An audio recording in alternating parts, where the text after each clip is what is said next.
All right, ladies and gents, we have a new beta patch for Hoi 4. 3 updates, and this has made lots of smaller tweaks to tanks, and here they are. The question I want to come in with this is, why have they made these changes? That's the biggest question that I've got, because I can't quite understand some of these, why they made them. And maybe when we play around with them in game and actually look at them with more detail, we might actually understand why they've decided to make them. If you do want access to this beta patch, you can right click on Hoi 4, go into properties, go into betas, and then select the open beta, the Hoi 4 beta patch. So what we're going to do now is hop into game and look at these actual changes. Alrighty then, so first of all, they made adjustments to radio. Let's hop into engineering. So radio 1 here.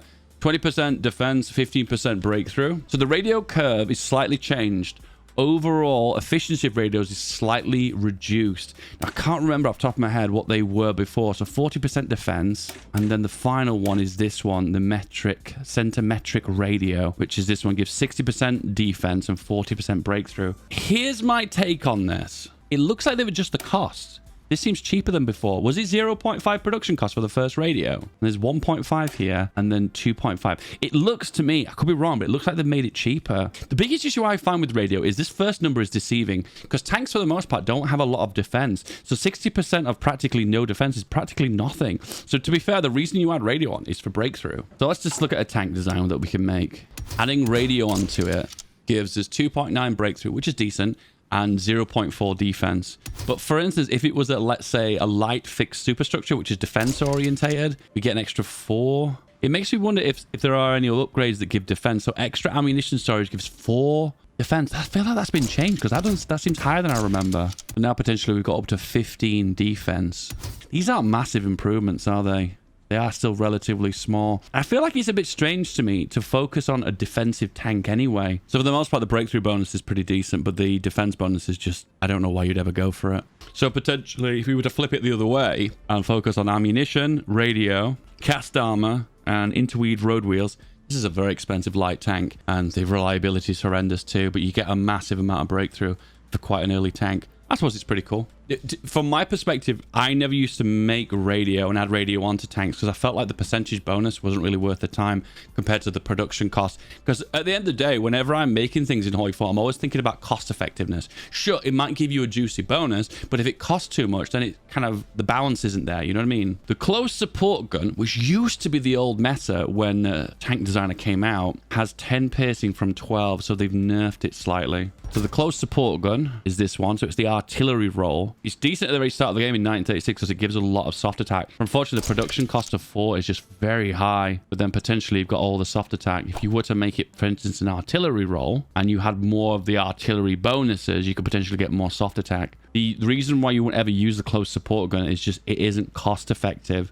You would end up with a better off a big artillery gun that you'd research later on. Make it an artillery roll, and then you get lots of soft attack. But the problem with the close support gun is it's just a bit too expensive. And I suppose they just slightly nerfed it. Heavy machine gun now has 8 soft attack from 5 and 6 piercing from 10. So they're removing piercing, but then replace it with some soft attack. That's interesting. So they've added loads of soft attack for that, but then removed some of the piercing. But the production cost is the same. The only reason you want to go for this one is because it's cheap. This is really good for making those tanks for garrisons that have got high hardness. I mean, honestly, hand on heart, I can't complain, because extra soft attack for that makes that attack really cost effective. When would you make this? That's the hard part. This is one of the catch-22s for Hoi 4 sometimes. You need XP to make a tank early game. Now, at the very start of the game, there's no wars happening, well, other than, I guess, Spanish Civil War or Italy. They're the only real places you can farm XP. So early game, if you want to make this, which is cheap, which you can produce it as a mining agent, you can do, but you've not got the XP to do that. So it's kind of like, it's kind of hard to find exactly where you would use this tank. And if it gets to the point where you've grinded some XP and you're 938 now and you can make this tank,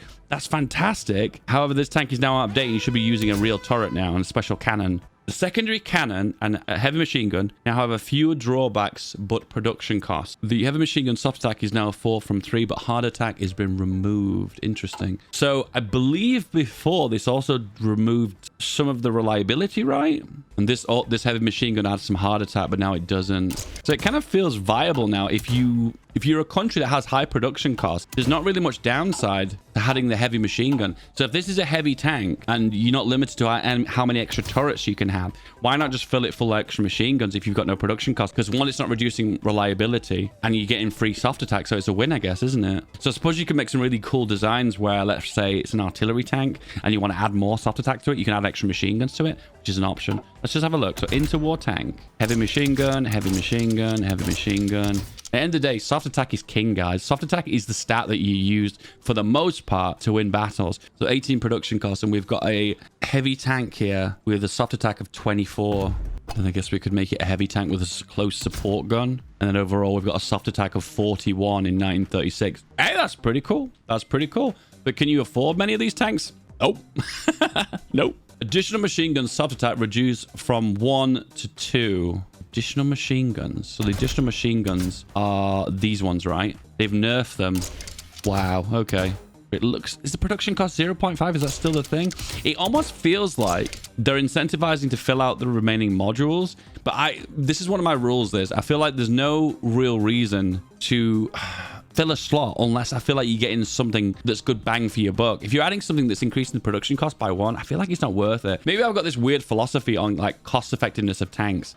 Be aware, if it's a light tank, you have a maximum of 1 extra secondary turret. If it's medium, you can have 2, and if it's a heavy, you can have 3. So for instance, I'll show you. So in this case, we're going to special heavy machine gun.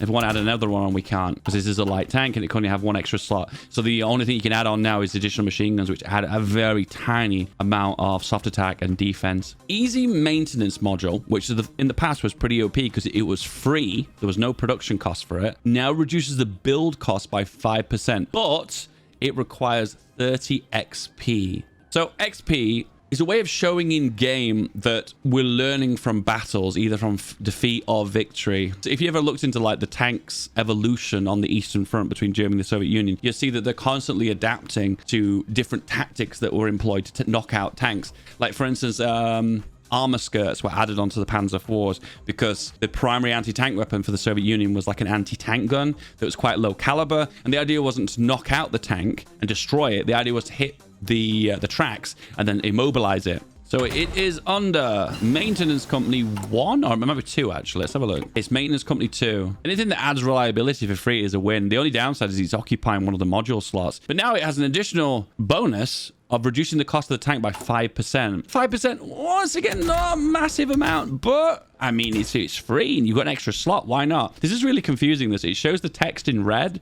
as if it's like a penalty, but this is actually making the tank cheaper. I feel like that number isn't accurate though. This production cost conversion thing, I don't think that's accurate. Shame you can't stack them multiple times though, isn't it? That would be really cool, wouldn't it? No, that's pretty OP, this actually. That's really OP. And I like how they've balanced it too. Expanded fuel tanks has been reduced from 2 production costs down to 1. I would take a guess on the reason why no one was making them. The easy answer here, guys, is fuel capacity.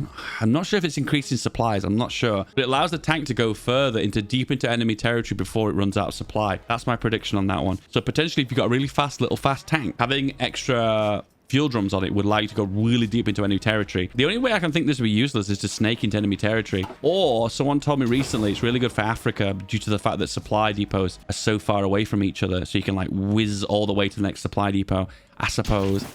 Still really difficult though, isn't it? Because I feel like of all the things you could add onto a tank to make it more worthwhile, I feel like, I don't know, something that costs 1 production cost and also makes it go slower as well, which kind of defeats the purpose of it in a way because you kind of want speed. I feel like it needs a bit of testing to actually see if it's worthwhile. Sloped armor now increases armor by 25%, up from 20%. Sloped armor increases the armor overall percentage by 25%, but it increases the production cost of the tank by 10% as well. So each tick of armor increases this tank's armor by 8.5%. Interesting.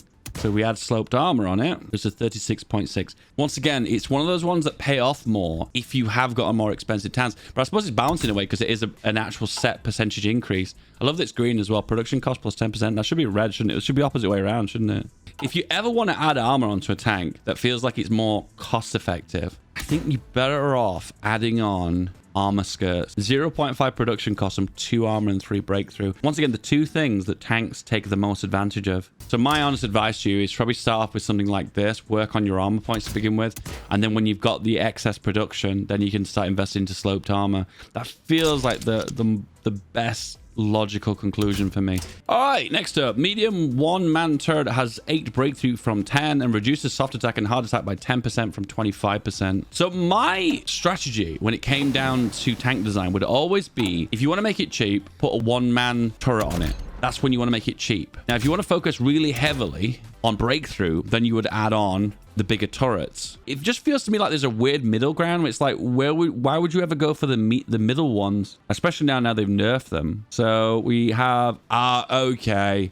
This almost feels like it's kind of nerfing my old strategy of like pumping out really cheap, cost-effective tanks. A 10% reduction in soft attack and breakthrough is a genuine reason not to go for a one-man turret anymore. I think there's some historical context to this, isn't there? Like, for instance, having a single guy operating the turret and reloading it is not really efficient. So for an extra 0.5 production cost, you get double breakthrough, and you don't get the penalties to soft and hard attack. But that only applies to the medium turret and not the light one. That's interesting. I suppose the default solution now is just move up to a 2-man turret, I guess. The torsion bar now grants 50% reliability from 10%. This is one of these things that I would just very rarely go for. It's a form of suspension, and it gives 50% extra reliability now. I think the reason they buffed this one is because no one was selecting it. I can vouch for that as well. I never selected torsion bar as well. Next up, interweave road wheels no longer reduces reliability, but has a double production cost. Well, if there ever was a reason not to select this, now you have it. There's a production cost of 2, gives 4 breakthrough, but it does not reduce reliability. I wonder if there's another historical context to this one. Tank design. Welded armor now reduced to 30% armor from 40%.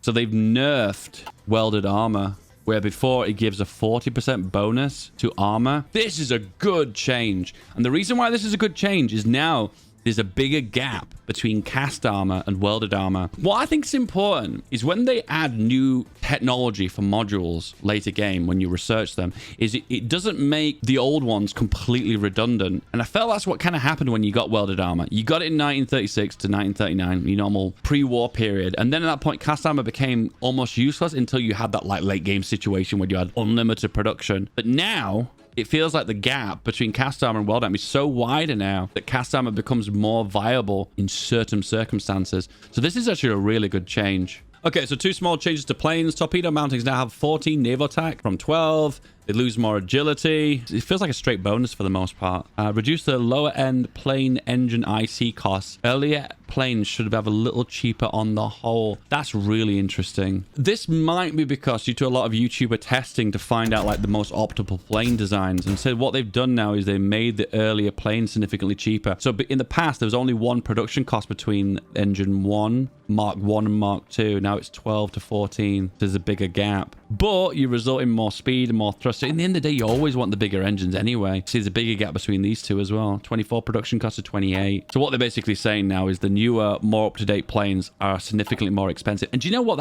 How it should be. There should be like a technological edge to planes, and you have to pay the premium for that. You know, the biggest thing about this expansion that confuses me is the kind of the backstory behind why these changes were actually made. So for the most part, universally, it looks like tanks are universally buffed. I love this change to easy maintenance module though. That's such a good change. I like anything that incentivizes to build this thing that maybe people didn't used to build very much. I like that a lot. The only thing I would do differently now if I was making tanks, I'd lean a little bit more towards cast armor compared to welded armor, even though I still would prefer welded armor for the most part early game. I like the fact I've got 3 options now. One, I've got the cheap one, which is riveted. Then I've got the one that's improved, which is the welded. And if I have basically unlimited military factories, I can go for cast armor. Listen, this is where I interject a very small change. So I'm not asking for the world here, guys. Listen to me. I'm not asking for the world, but here's my little tiny change that I would love the PDX developers to pay attention to, okay? If I make a new plane and save it, can you keep the same icon that I selected? Because if I save this now...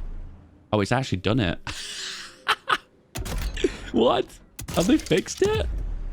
I think they have. I think they have. Let's just try again.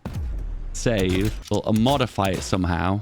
Save it. Oh, they fixed it. They have actually fixed it, guys. Can you remember when you used to build a new plane design and it would always revert back to this? Can you remember that? That was so annoying. Hoi 4 is now a perfect game. Yay.